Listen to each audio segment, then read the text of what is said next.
All right, welcome to another episode of the Voyage Cast, where we explore stories that shape us and provide help beyond the office. I'm your host, Eddie Eccker, and today I am privileged to have a conversation that challenges, I think, to think deeply about resilience, connection, and truth. Our guest is Sandra Schnakenburg, author of the memoir, The Housekeeper Secret, but this is more than just another book. It is a deep look at family, identity, and the courage it takes to uncover painful truths. Sandra's story intertwined with the life of Lee Matoyer, a housekeeper who became much more. She became family. The Housekeeper Secret is about the ties that transcend background and circumstances, about the ripple effects of love's quiet persistence, and about finding healing in the truth we'd rather not face.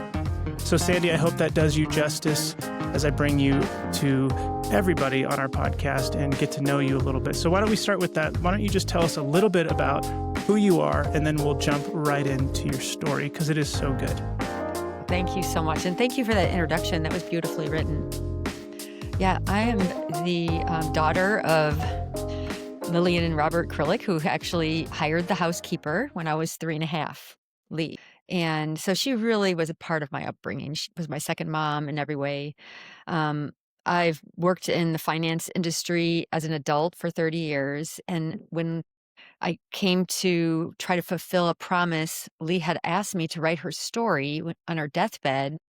I left the finance world and started studying creative writing. And so you left a financial career to study creative writing. That's a pretty big jump. Yeah, it was a big deal. It was a big deal. I did that because, well, one, that it just kind of felt right at the time with a boss that I wasn't really clicking with. And I felt like, and my mom, the biggest part of it was my mom had passed away, and she was like the best mother you could ever have. And at her funeral, we just talked about like all the things she was to us as a mother. And I started to think, my kids are in 7th grade. I've been with them, every waking moment outside of work. I'm with them and a part like team mom and all these different things. But I started thinking I want to just take it easy. And when I just let the work go, I took it easy. I didn't rush to study writing. What happened is my mom died and I found Lee's ashes in her closet. And that triggered the promise. Lee's ashes were in my mom's closet. Like they were stored there for 15 years since That's Lee wild. had died. Yeah. And so when we found them after we sold mom's house, triggered, it was like the inciting incident in writing. It triggered my promise I'd made to Lee on her deathbed to write her story. And it was a story I didn't know. So it sent me on an investigative journey of a lot of questions. And that's how the book came about. So that's really cool because when you read the book, there is that description of her telling you to write the story. And I don't want to give everything away in the book, obviously, because I want people to read it. It's a really moving story. But can you tell us a little bit about that moment when she's asking you? Absolutely. She was on oxygen, kind of at the very end of her life. And she asked she had told my mom earlier that morning that she wants to see me today. And so I went downstairs and she was in bed and she sat up, and I could hear her hissing oxygen. And she just took my hand and she goes, I just want to talk to you, Sandy, about a few things. And it's giving me the chills talking about it. But first she said, I just wanted to tell you how much thankful I am of your mom, all the things she did for me. And that confused me right off the bat because I was like, wait a minute, you worked for my mom and helped her all these years and you were the best thing that ever happened to her. And you're thanking her? I didn't understand it. So now I understand it, right? I found out why she's thanking her and where she came from and what happened to her. But that was the first thing that kind of threw me off. And then the second question she asked was, I never got to write that book I always said I would write, and the book that nobody would ever believe. And, we used to tease her about it. She mentioned it all the time at the dinner table, joking, I'm going to write a book one day. Nobody will ever believe it. And we used to sit around and go, oh, Lee, is that a threat or a promise? And when is this book going to happen? And because it went on for years, this comment. So she's at her deathbed and she's like, will you write that book? And I'm like, right? What's the story? What's your story? I'm like, she goes, you'll figure it out. And that's kind of what a cliffhanger. Hey, Yeah. can you write my story, and go figure out what the story is. Yeah. Yeah. I mean, it's almost like a choose your own adventure sort of thing. Like, should you take that mantle, you're going to have quite an adventure. And again, not to give it away, but this is quite an adventure It that is you an went on. adventure, but only thing I knew about her, and listeners should know, is that she came to our house with a story that she had lost a husband and son in a automobile accident. It was tragic, and that she had no family. So she wanted to have another family to help. And it was the perfect situation because my mom was looking for somebody who had no family. It was almost like a Right, request for the maid agency. right. So she fit that request perfectly, but she came with a different birth date than her real birth date and a different name. So she actually reinvented her entire identity. She had the maid agency put her file under lock and key. So if anybody came to find her, they weren't allowed to be directed to our home. And we found this, of course, years later. That's wild. Yeah. So, yeah, she wasn't even the person she said she was. But at the same time, she ended up being this most incredible person, in our family. That's crazy that this lady shows up on your doorstep lying about who she really is, but literally changing the entire dynamic of your whole family for the good. Yeah, absolutely. I mean, that's a story that could really go wrong. Well, if we knew the truth, she probably would have not gotten hired. Right, right. I mean, what a weird kind of series of events. I mean, and it makes, again, when you listen or read the story, it makes so much more sense why all of these things played out the way they did. And it's stunningly beautiful and tragic and heart-wrenching. And when I read it, I was infuriated and moved deeply at various points just listening to it. And again, like, I want so bad to give so much away because it's so interesting to talk about, but I really want people to read the story. When you were uncovering all of this stuff, can you tell us a little bit about kind of those like aha moments or those big like oh my gosh moments without giving too much away? But can you share with us the impact it had on you? Because I mentioned it's an adventure. We'll go back through the story a little bit, but this is so interesting to me that you took up this mantle, you took up this adventure, and you wrote this story. Like, what were the moments that struck you? Wow. Well, the discovery of Lee's truth was a shocking, horrendous discovery, and our family realized we had lived with Lee for 30 years. We loved her like our own mother. And what we learned was just we had to unlearn what we had believed for so many years in order to make space for what was coming and what we're hearing. It just took a long time to process and then to really ask the question, why, why, why? So I think, one of the things that I would just say without giving any spoiler alert, big spoiler alert, but just a Yeah. a small one would be, she had these 2 pictures on her mirror all 30 years, and they were the husband and son that died in the tragic car accident. And she called the husband Pierre. I mean, the son Pierre.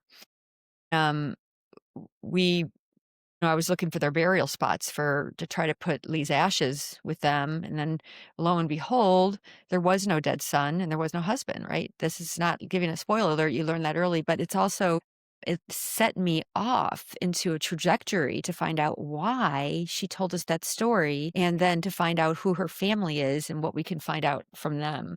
And that was quite a serendipitous how we found her background and her family and all the different things that happened. It was almost like from heaven she was dropping breadcrumbs, you know? Because it was right when I'd get at the brink of quitting the whole Yeah. thing, something came down from nowhere, right? Like Vicky in the dog park. Yeah, yeah. But it's interesting though because she picked the right person. As you describe in your story, I mean, you were as a little girl, you were incredibly curious Mhm. and you were always kind of in her space trying to ask her questions and figure out like who is this woman? And she really picked the right person to say, "Hey, can you write my story because you're the one insatiable enough to, Yeah. do it." Yeah, I finally able to figure out the answers to my own questions that I had asked her for so many years. Right. But I think she also picked me because of the perseverance. Getting through a very tragic car accident myself when I was 13, she helped me through that process where I had a traumatic brain injury, and she identified with me, and now I know why. She ended up having it too. So she knew exactly what I needed. My parents had no clue. They had no clue why. I mean, other than, don't worry, she's damaged goods. The car hit her going 100. She's not going to be the same ever. It was kind of a write off. But Lee saw that my mind was going inside and I couldn't communicate things. She worked on everything from reading to spelling to, communication. Puzzles were a big part of our life, as you know. And she gave me the biggest puzzle of my life. Yeah, she really did. I mean, I remember in part of the story that she would have you sit down and do those puzzles with her. And when I was listening to it, I noticed that. But then as I got later on in the story, looking back, I'm like, oh, okay, this is why we're doing puzzles.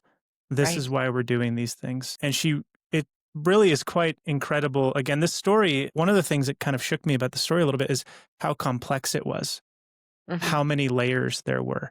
You Hmm. have you as a child, you have your family, you have issues with your dad, you have Lee showing up, you have your mom and Lee's connection, you have Lee's history, and you have all that unfolds. There are so many layers to that. And then you have things all the way back in American history that you're addressing too, that's like, whoa, this story doesn't quit, you Yeah. know? Yeah, it makes you really think, and most readers gravitate to areas that they're most interested in too, that they're dealing with in their own family, because there's so many issues in the book, so many mental issues and different things.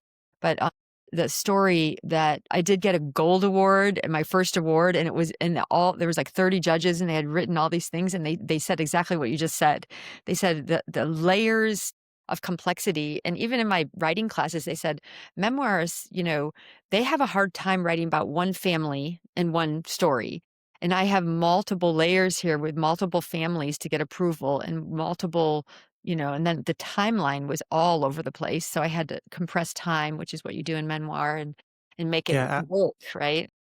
absolutely. So one of the things we were talking about in our kind of pre-meeting and then earlier before we started is um, you're again, there's so many layers of this story, but one of the layers that I find really interesting is how you dealt with your father. He is kind of a pivotal piece to, let's say, the first half almost of your story in some sense. And I'd like you to share a little bit about kind of what his deal was, who he was, and then also kind of, I mean, he became this big thing in your community, and he was a big part of your family in a way that most of us don't understand and could never live. Absolutely. Well, just a little background. My parents were married 10 years when I was born. So, and we had just moved into this huge house in Barrington. So we were already wealthy when I was born, which is interesting because I didn't know dad before, when he didn't have anything. But he was a force to be reckoned with. He would walk in a room and the whole energy would change. He was extremely handsome and he had a genius about him. He was quick-witted and he had very little patience, for small talk, if you will, or anything small. He wanted to just get to the bottom line of everything, and he was driven by money. He was driven by power and power over people. So in many ways, he has the symptoms of narcissism when I was growing up. He loved his family dearly. He was so proud, but we often felt like wallflowers. He'd take us to these big events, made sure we were all pretty and good, but don't speak, just smile. Smile for the camera, smile for everybody. It was not like he wanted us to have a part of anything. He wanted just to show us off, if you will. And after a while, we had we all have all my siblings are smart. We all have a certain genius about us, but it's all different, right? Like Mhm. siblings. But we all started thinking for ourselves and just saying like, "Hey, I have something to say here." Anyway, he was somebody who intimidated all of us greatly and also minimized our value. We had a lot of self-worth issues growing up. He used the word stupid, idiot, goddamn this, goddamn that was excuse me for Yeah, the yeah. podcast, but this was the way he started sentences. And what struck me actually when I was reading that, kind of listening to your story, is that, when I'm working with people clinically as a therapist, I observe this and I educate around this. is that part of a woman's identity as she develops and grows is predicated on her father's value of her. Yes. And so it's very difficult for women when they grow up and develop to know that they're good enough and to hold within them that sense of good enoughness because they're so maybe beat down by their dads or disregarded or dismissed or never good enough in his eyes. And then they just keep trying to earn it, keep trying to earn it, keep trying to earn it. And it's always shut down. Does that resonate for you? Yes. Oh, yes. I was at his side when he died, and I just felt that feeling, waiting for him to approve of me still. And that feeling came, and it came to my mind. I'm like, he still never approved of me. And it was just the way he was, though. He never wanted to give me the upper, even when I did have something like to really offer the situation, he made sure to belittle me in the Uh, midst of the contribution in one way or another. Subconsciously, I think I'm going to speak for myself because I can't speak for the rest of my siblings, but I think we're all in the same boat. Subconsciously, had questioned my worthiness on everything. Like, am I worthy of this or that? But I knew I was bright. I just didn't. I felt like I had to convince the world of that because I've been told otherwise. okay. And it lives in me. It lives in me like a challenge constantly. You Mm. know, to overcome in all the projects I do. Okay, I can show you. I can show you that I could do this, you know? Yeah, you always had to prove something. Yeah, I've noticed that too. And again, clinically speaking, that when I'm working with people, sometimes they become these overachievers in some kind of way or another, which is Yeah. fine to achieve good things and to push yourself. But sometimes the motivation can be a bit twisted around so that even when we do achieve it, we're never really satisfied with the achievement itself. Yeah, I think I went through that for years because went and got my MBA and I kept doing better at work and my finance career took off. But I really felt like my inner healing happened when I was writing the book. That's when I really connected to my, like, self-love and, like, give myself some grace. I have been through a lot, and I'm hearing my father's voice, "You can't do this, you're not good enough." But then it was like, "No, I'm gonna rewrite those records," and I started transcendental meditation.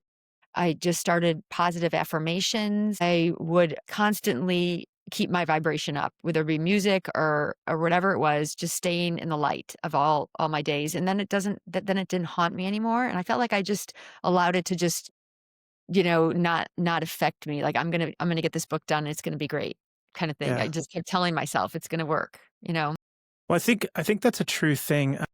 I ask a lot of people to tell their stories. Now, some of them may or may never write them, but I get privileged not only to hear your story, Sandra, and read your book, but I get that all the time in my office, and I get to hear people's stories. And sometimes I come across people who I'm like, man, you need to write this story. And in fact, to that point, I've actually talked to a few of them since I've listened to your book. I'm like, hey, like maybe listen to this. It may not be a one-to-one comparative, but understand that your story does matter. It does make impacts.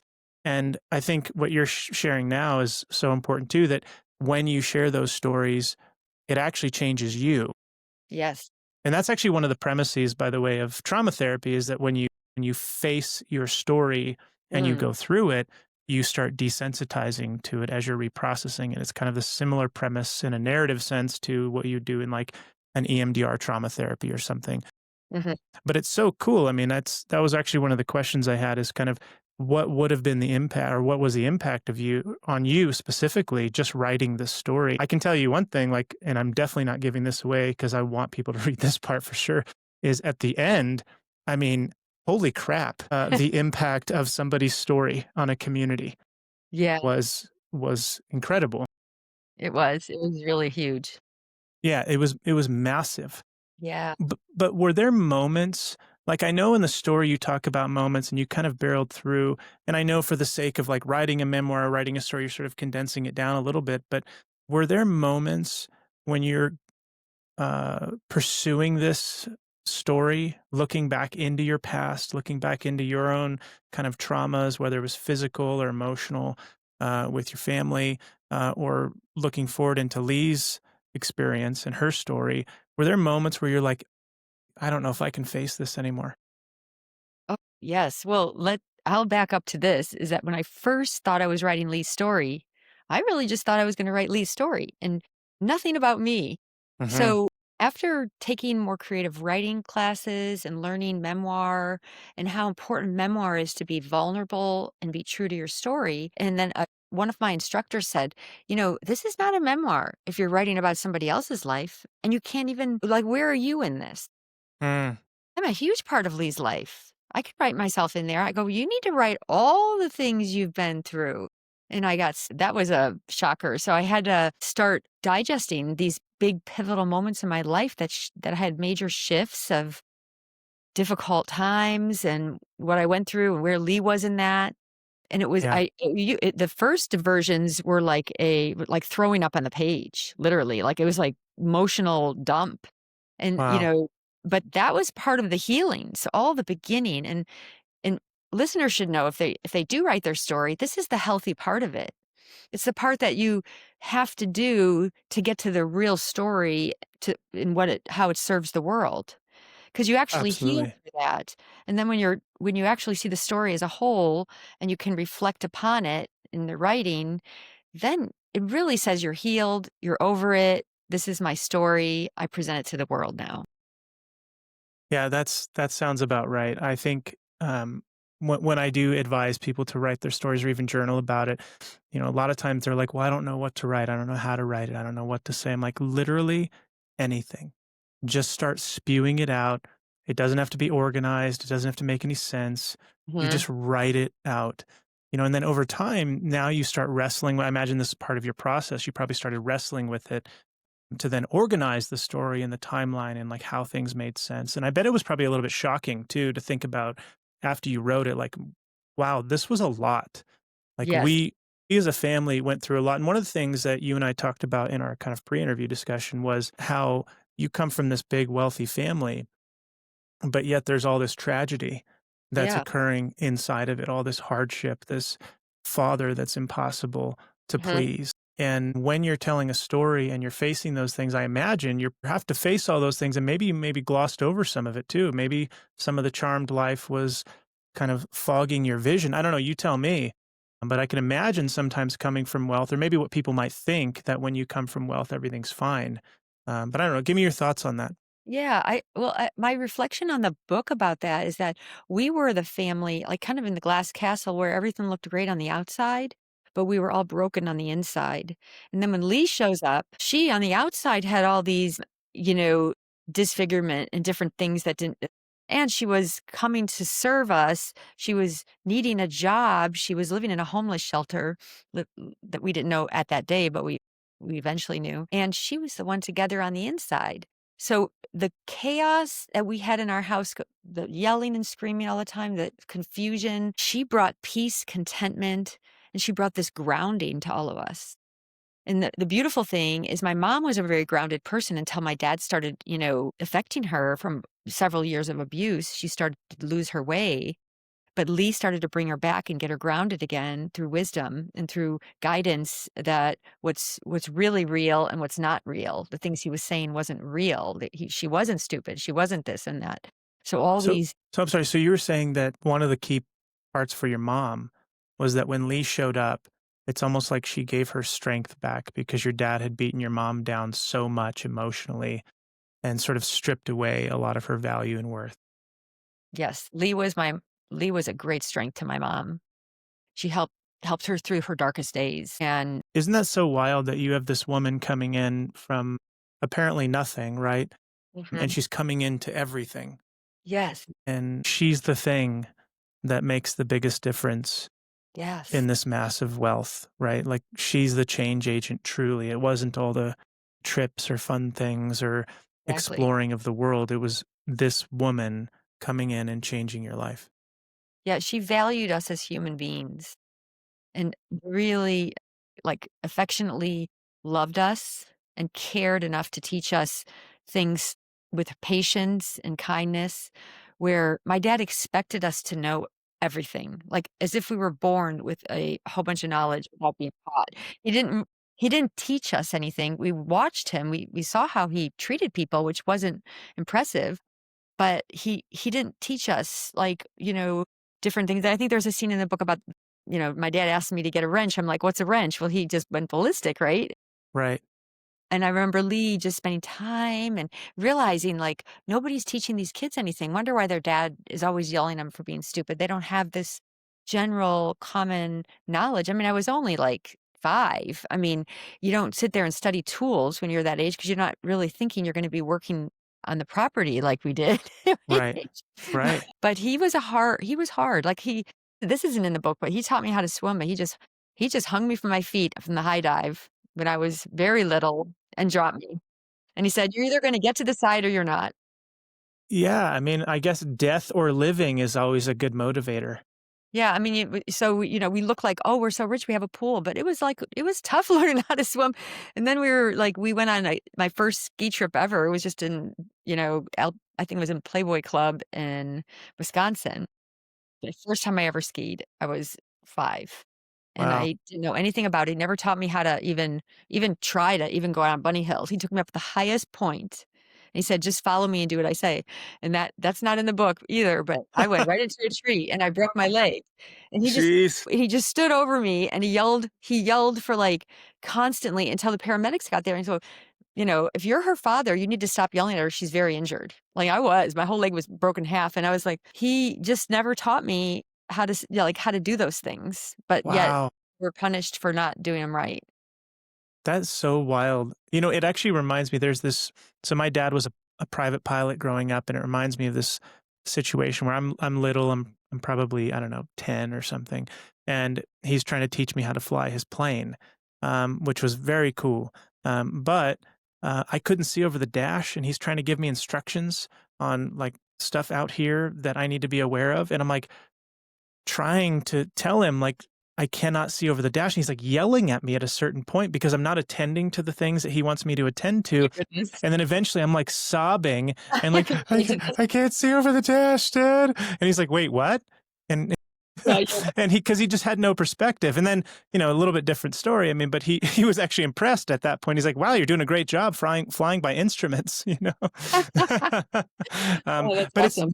it's amazing, our parents sometimes they just don't have that awareness. They only, and especially it sounds like your dad was maybe worse in a sense that he really couldn't see past his nose, He his couldn't. He was own.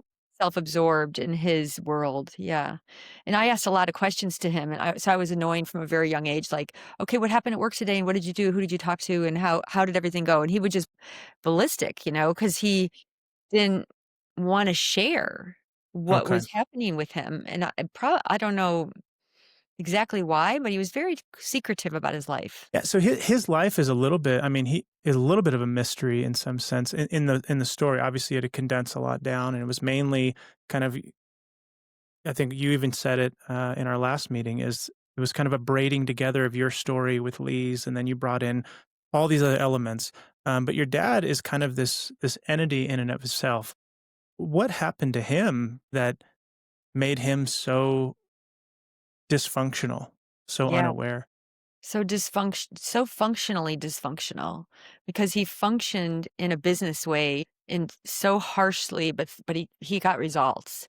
But he was so dysfunctional in a personal way. He didn't know how to show love or affection. And what happened to him, I think, is he was raised in poverty. He was the oldest of 2 children. His youngest Okay. sister was 9 years younger. His dad was very abusive. He had inherited a bar from his father, and he ended up being his best customer. And he had a drinking problem among Yeah. other and womanizer problem. Yeah. He was a handsome guy, but my grandma, felt like she won the jackpot marrying him, but he was abusive from the very beginning. Wow. So they ended up staying together for like, I think it was 10 years, but they finally had to take the kids out of the house and put them in another family because the kids were so abused there. And my dad took the brunt of it because he was like 9 years old when his little sister was born. So she was removed before she even, had a lot of abuse. And I think my dad became the man of the house at 9. So Yeah. he was going to school and he couldn't figure out why he was going to school because school was like, it was silly to him. So he Mm. left school at 16, never even got a high school degree.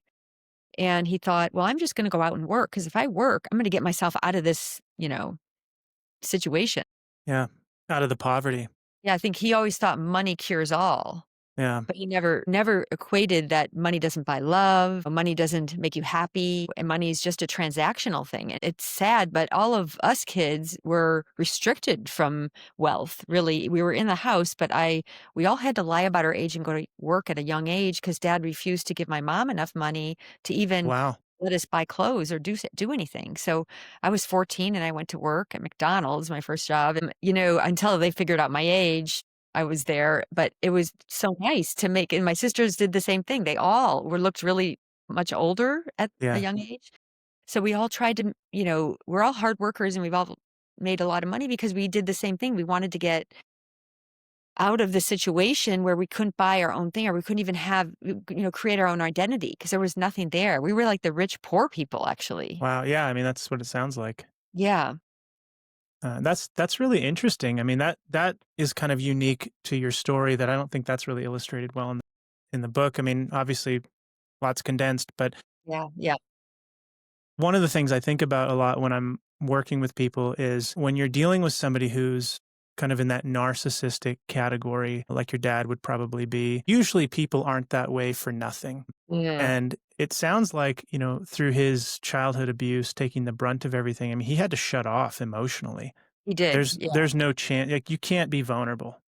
There's no Yes. vulnerability. It's sort of, kill or be killed in some Exactly. sense. And when you grow up that way, for some, it's very difficult to come back out of that thinking. And then we end up treating people the same way. And we really don't actually learn how to relate in an effective or loving capacity. And so it makes actually a lot of sense to me that he would think in terms of money and things.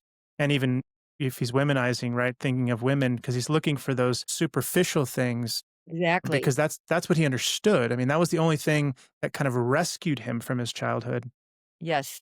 for him. But then it ended up, that transgenerational cycle of abuse ended up just filtering back into you guys, Yeah. which is really unfortunate. So on one hand, I'm kind of like, I'm sympathetic to his childhood and sad that you guys had to deal with the pains and sorrows that he gave you because he never could get better.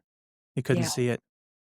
Yeah, I wish he had gotten an education. I really wish he had finished high school and gone to college because I think he had such a brilliant mind.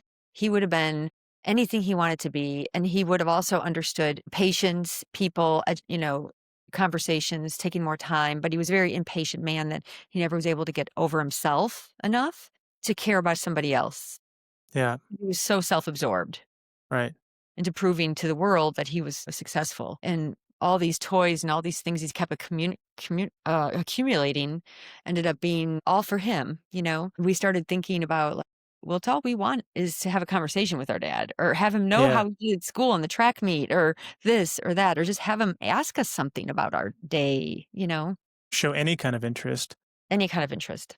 Yeah.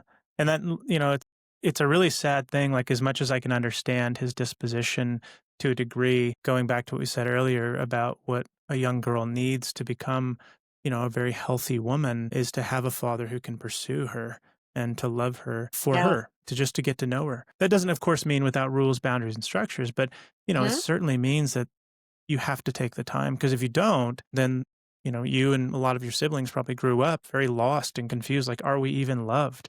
And then Yeah. that's where, in some interesting sense, like Lee comes in, and though she's another woman in the home, she becomes almost a surrogate parent for you guys, or she does become a surrogate parent to you Hmm. guys. She becomes family, but she almost takes place of, not in the same way, but Yeah. she gives you some kind of supplement to dad. She does. Yeah. And it's interesting because the hierarchy was like dad was of course, the man of the house and the head of the household, and he was the one supporting everything. And Lee, technically being a servant to the house, was kind of like lower on the, totem pole. And we never thought of it like that, but you know how God uses the least of them, right? So she Totally. came in and just broke it all open, and she did so much in such a way that it helped her heal too. Having this family to helped her get out of her situation, whatever, the baggage she was trying to hide. She was just fully focused on our healing now, no longer herself. Yeah, it's pretty incredible the difference that she made. Again, I'm not going to give too much away here, but this book really is powerful for people who've been through a slew of things in their life, abuse, addictions, all kinds of things. What would you say is like a word of encouragement or inspiration, maybe even based on this story or just based on your experience? Because what I see in this story is specifically about Lee is a woman who never gave up. Right. Like, I don't even, I'm impressed. I don't know how she did it. To me, it's a miracle that she made it where she did Yeah, with your family. And for some, they may think of, well, like what a housekeeper is a miracle that she made it that far. It's like, no, that was heroic it that she was. made it that far and could do what she did with you guys as a family. So, I mean, I'm just kind of curious your thoughts on kind of that surviving spirit, going through so much, pushing so hard. Yes. Well, her backstory that we discovered is, like I said, pretty horrendous. And if we had known it, she probably wouldn't have gotten hired because she would have been a high risk in the family. What she had been through was horrific. And but the fact is, she survived when many people didn't, and she got through it. But even with that, she made a choice to live and to give back to other people. Like she made a choice. And Viktor Frankl talks about this in his book of life. They were about Holocaust survivors and how people, when they get out of that, losing everything, your family, your children, manuscript, you come back and then you end up giving so much more to the world and being like a hero in many respects. And I think that God was in the center of her life as a child. She told me she went to church every day of her life. Her whole Matoyer family were very Catholic. They were all full of priests and very high level community people. And they had a high moral standing, but she must have had that seed in her that knew that she was created for more than just what she had endured, because she kept fighting and persevering and trying and even going for this job to get to be a maid. And she didn't want to stay with our house. She took one look at the house and this big family and 6 dogs and everything, and she was just like, she even told us many years, like, over the years, she goes, "I was absolutely not gonna stay with your family. After I walked in that door, it was way too much." It was like, somebody who had gone through and has absolutely nothing and then be a part of that, it was overwhelming. Mm. There's kids around, she goes, she only gave us 2 weeks every time she came, and then she'd go back to what she said was her apartment, which was the YMCA homeless shelter. Wow. For 3 years she did this. We didn't know it was the shelter. Finally, my mom called because she was trying to convince her to stay. She's like, "We're all attached now. There's muggings that are happening in Chicago." And we thought, Mom started to think, what if something happened to Lee? We're so attached. We need her now. The kids need her. So she convinced her or invited her. Her and mom and dad had a talk, and she ended up not giving the big yes right away at all. She waited. She slept on it. She wasn't desperate, even though she had nothing. But my dad had built her out a whole room. It was all, for her. And it was she had her space, like nobody would ever bother her. And she was very happy there. And when she finally said yes, it was a big day for her, but she never left our family. She spent the rest of her Wow. life with us. That's an interesting thought, though. Your dad encouraged you guys to pursue having her stay. Yeah. This self absorbed Huh. narcissist is being loving. Yeah. And it's, you have to think of it like, how did that help him? Well, if he had somebody there at home helping mom all the time, he didn't have to rush home from work. So Mm. he was able to add to his womanizer life and all whatever he did and work late, not have to, there was Lee there with mom and she was helping pick all the pieces up. And then they ran a household. They ran the whole household. So it's kind of a clever trick, wasn't it? I mean, he would present as loving and caring so that he could then go do whatever he wanted to do on the Yes. back end. And he became kind of intolerable when he was home. So there were times we just kind of hoped he didn't come home. It got to that point because the energy changed so much. We were all Wow. such a close family and we'd laugh and we made the best of everything. Like, and Lee brought the Okay. Chicago Cubs spirit in and we just had this joy. And then dad would come home and it would be like everything would go silent. And we were all on eggshells. Oh my gosh. That's wild. Yeah, it's pretty wild. So I have a sense about this, but I'm curious your thoughts. And I have a sense about it because I've actually gone through the whole story and I listened all the way to the end. And but if Lee were alive today and actually got to see the story unfold, what do you think? I think she would have been really proud. I really do. I think, and I think it was meant to be told. I think she knew that, after she left this, planet, because I think that she didn't want to have to explain a lot of the in between the lines of what happened to her. Okay. Like, you know, there were so many things that happened that would have been hard to talk about. Even if I'd interviewed her, if I knew any Yeah. of it. In this way, I can tell the story in this magnificent way of who she was in our family. And then what happened to her before she came to our family, it sort of like unveils this incredible person that survived this ordeal. Hmm. And then the unity of everything comes together. So it was huge, and I really believe that it happened exactly the way it was supposed to happen in the exact timing of after my mom's death, because my mom didn't know Lee's truth either, Oh, and I wow. believe Lee didn't want her to know, and that's why, Okay. just coincidentally, right when she died, my mom died, we found Lee's ashes, which set us in motion. Okay. Yeah, that would be a weird kind of um experience to go and show up when your mom passes and find Lee's Yeah. ashes. Well, then, of course, I was thinking about that whole experience and then how everything unfolded after that. Uh, that would be very complex emotionally to find all those things. well, what was complex is to figure out the truth. Right. I think it did seem complex at the beginning because I never saw a story in it. I was like, "What's the story? I'm gonna go find their burial spots and put her ashes there." The end, you know? There really isn't Ex an arc.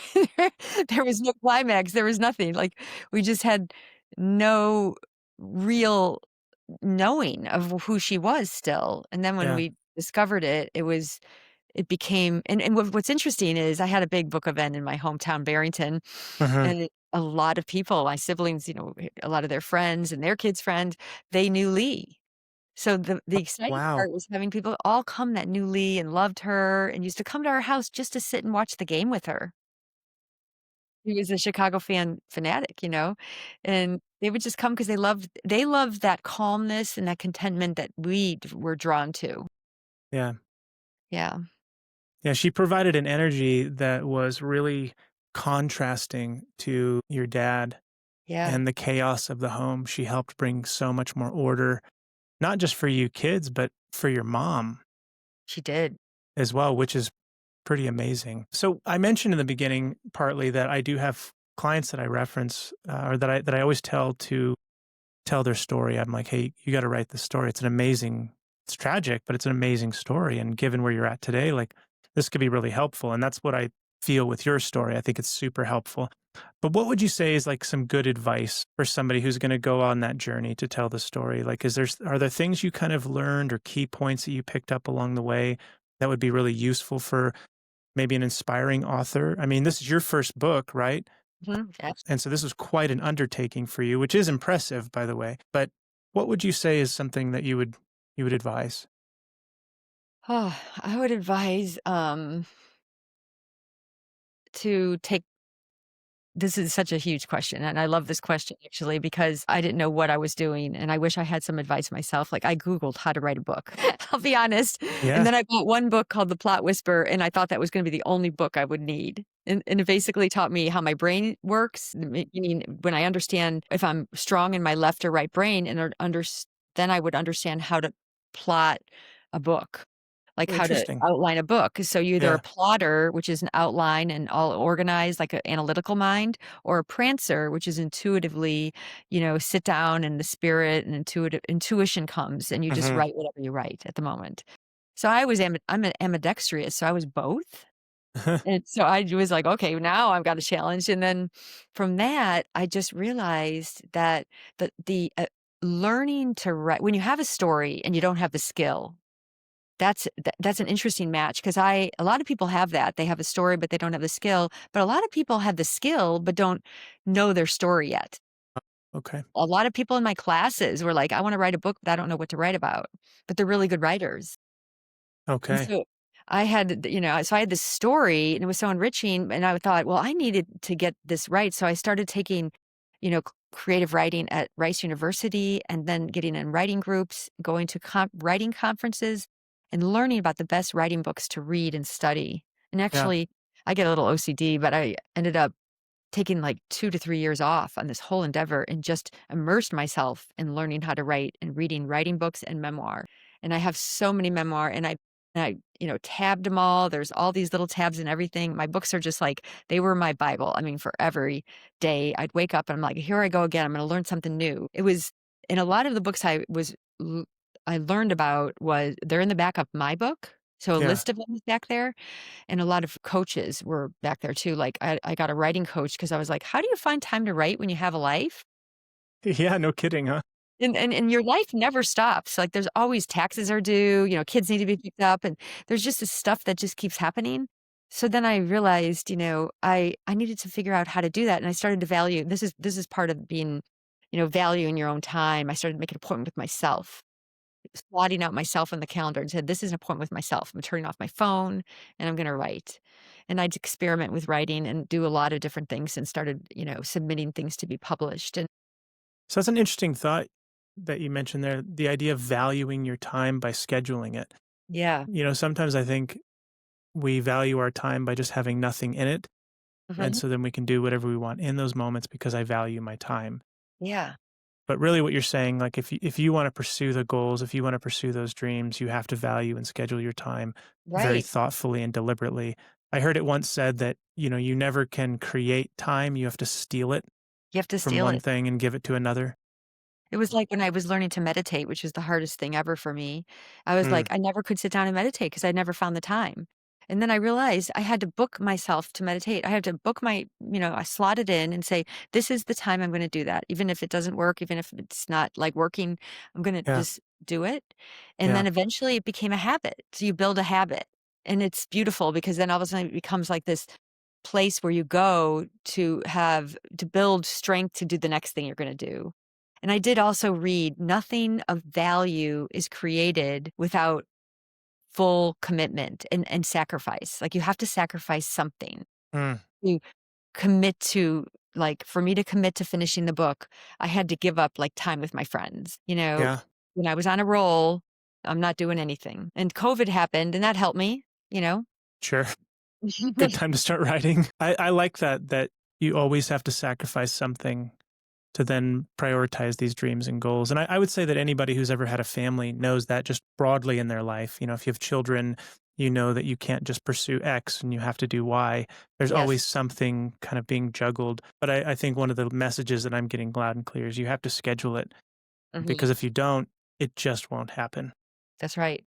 And it sounds like, I mean, part of this too is not just a commitment, but also, I think, I don't know, you correct me here, but this is an inclination that I have that once the adventure started, like maybe once the ashes were found, let's say that Mhm. was like kind of that, it's like the hidden treasure map, you Yeah, know? yeah.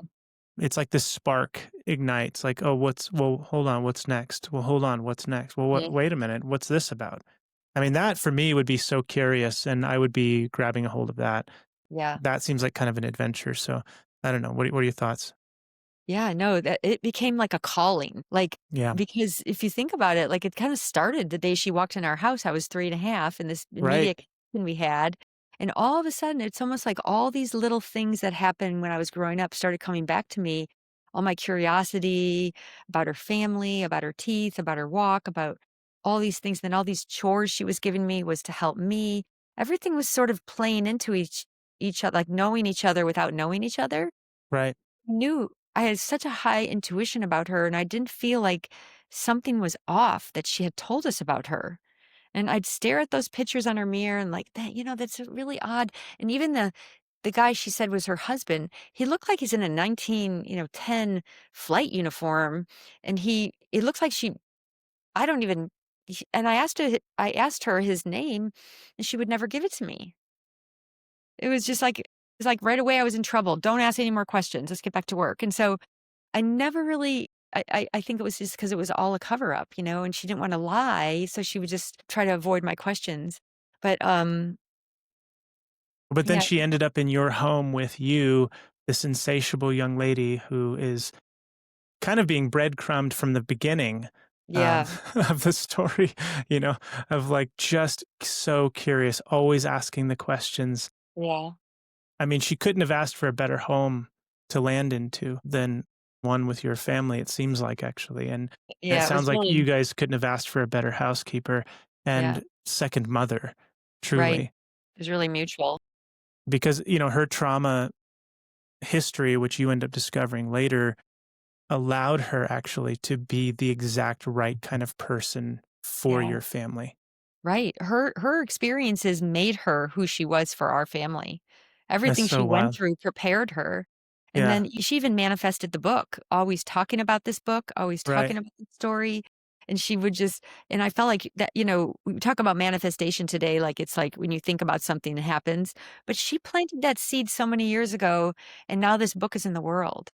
So Yeah, even though she's been gone 30 years this year, or last year, it was last December, yeah, and it's now real, and she yeah. managed that so long ago, even though I tried to, I quit a few many times, but there was just this gnawing thing about I couldn't sleep at night, and I'd be pacing the wall, the floor, and my husband would say, "Just finish the book, will ya?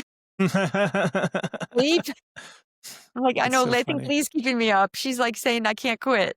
Well, she never did. I mean, I have to say, like, Lee's life, in some real respect, is a high bar to live up to, given the level of perseverance she must have endured, Mm, and grit she must have had just to get through and make it. Like, it's again, I hope people are curious about this because I hope they get the story, and I hope they get the book and read the story because yeah, it's really quite an adventure, yeah. and you almost don't know that it's an adventure until you sort of get over the hump of the second half. It's sort of like teasing you along a little bit until you get to that second half of the story. Yeah. So, Sandy, what's next for you uh, with this story? Well, I've been obviously doing podcasts, and articles are being done right now for the story. And what I'm hoping is that, maybe it could be like a Netflix series or some kind of, you know, show that really, I think it's a filmmaker's candy store, to be honest. There's so many subjects in here that would make a great film. It's funny you said because I was thinking about this. Like, I'm a very visual person, so as I'm listening to the story, I'm imagining Yes, kind of how it's playing out, and I'm like, this would be an incredible movie. it would be.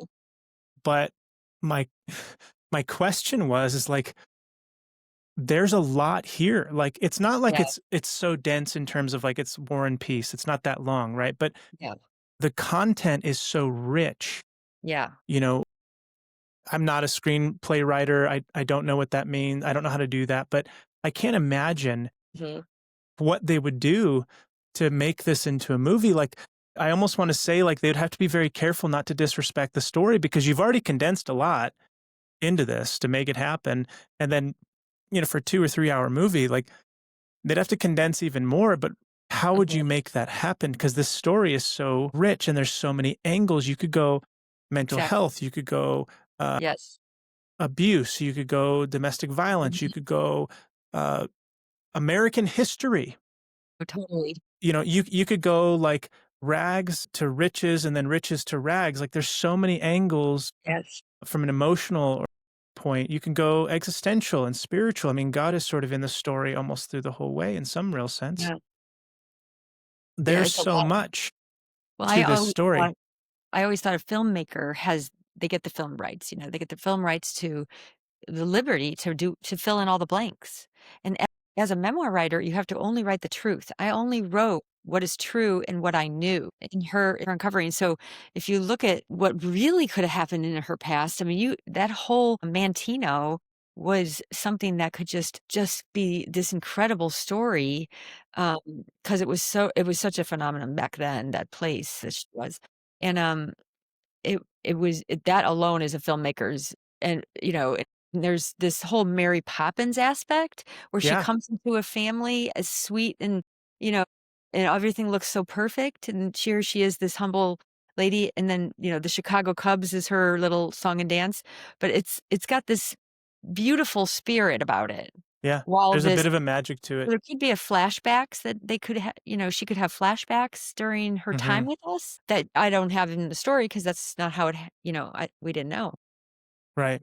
But there's lots of ways they could do it, and I do think that you're right, it's full of content. That's why I think it's a filmmaker's candy store, I really do. I think they could. Well, yeah, I mean, you could, or like a TV show, kind of like one of those shows, it's like 3 seasons and it's like Yeah. done, you know what I mean? Something like that would be incredible. I think it would, like I said throughout, I think stories like this are deeply healing for people who are reading them, especially if they've been through any level of this stuff.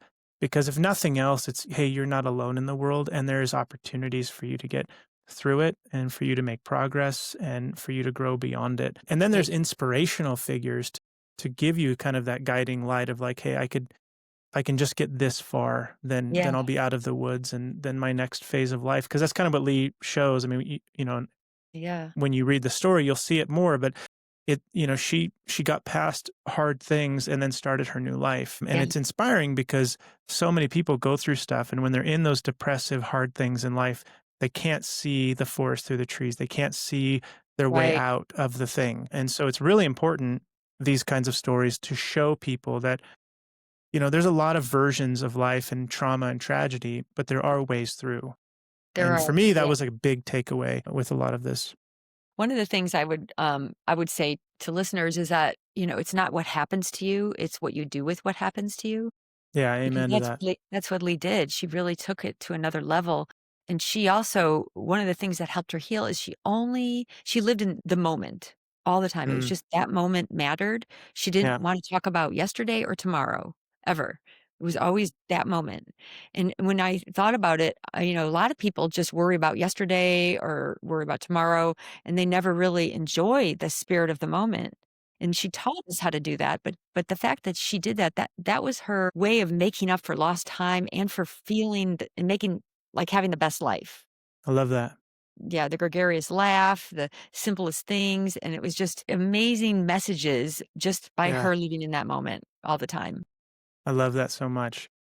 Living in the moment is one of those things that a lot of people struggle with, you're right. And it's actually an antidote in some sense to mitigating depression and anxiety. It is.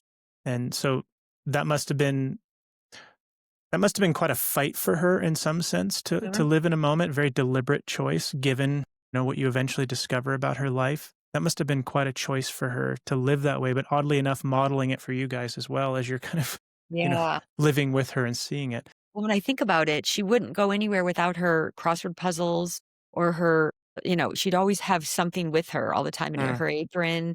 mhm. And because when she had idle time, she would keep her mind on that to keep her in the moment.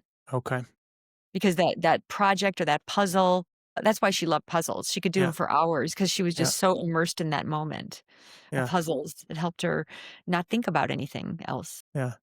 She discovered her way to cope with the difficulties of life by learning to stay in a moment and found out these coping mechanisms. A lot of people don't, some people just go to destructive things.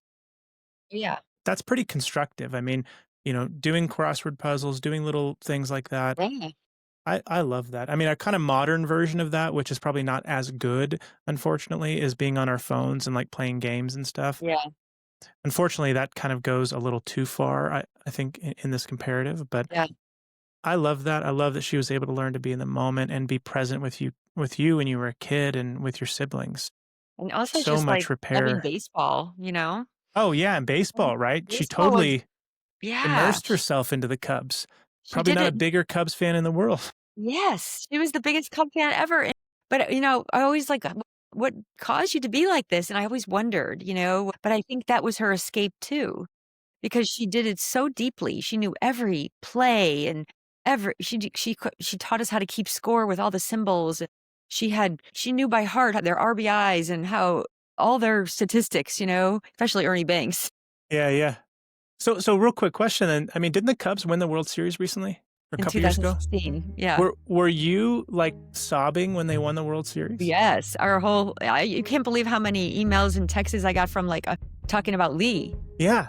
All my friends who knew Lee was this obsessed because she had, friends would come to our house, knock on the door, and I thought they were visiting me. They'd be like, no, we're here to watch the game. Sorry, walk right by me, But there were so many people that felt her spirit about the Cubs that happened.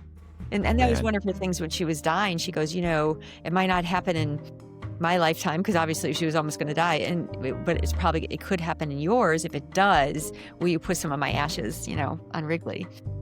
So we still have yet to do that, but that's just, legality things. Yeah. Well, one step at a time. Exactly. I wanted the book to come out first. Yeah. That's awesome. Well, Yeah. Sandy, it's been lovely talking to you again today. And I actually enjoyed our first conversation quite a bit too. Yeah. But it was lovely talking to you again today, discussing your story. I really hope our listeners can get this story, read it, and, put good reviews out there, because it is a good story and hopefully it's impacting people. I'm sure you've been getting good reviews. I read some of the reviews. They seem pretty good to me. People seem to be really impacted by the story. And, maybe we'll get you on again if you ever get a chance to get those ashes on Wrigley Field. Yeah. Thank you. So I love being here, and thanks for asking me to come on your podcast. You're welcome. Yeah. It's good to talk to you. You too.